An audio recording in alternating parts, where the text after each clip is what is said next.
AMTS છેક ચાંદખેડા વિસ્તારની અંદર આવી શકે એવી વ્યવસ્થા થાય તો વધારે સારું. પાણીની અમુક સમસ્યાઓ રહેશે. જાહેર શૌચાલય નથી, એ જાહેર શૌચાલય થાય તો બી સારું. આટલા નજીકમાં ક્યાંય બી અહીંયા પાણી ભરાવાની વ્યવસ્થા બહુ તકલીફ બહુ પડે છે. પાણી ભરાય છે એટલે અવર જવર માટે બહુ તકલીફ પડે. આ વિસ્તારમાં ટ્રાફિકનો પ્રોબ્લેમ બહુ છે, બરાબર. બધા રોંગ સાઈડમાં આવે છે. ફૂટપાથની કોઈ વ્યવસ્થા નથી. આયુસી રોડ આખો ફૂટપાથ વગરનો છે.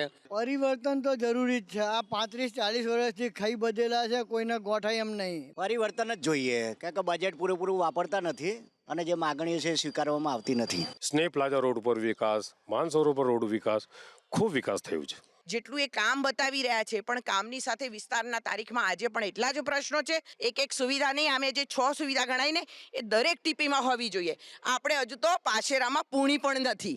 ત્રણેય કોર્પોરેટરો ભેગા થઈને 170 સોસાયટીઓને અમારી ગ્રાન્ટો આપેલી છે. ત્રાગડ અને ચાંદખેડા રોડ તો એક અંડરબ્રિજ બનાવવામાં આવ્યો, એ સીધો ક્યાં ખુલે? સ્મશાનમાં ખુલે.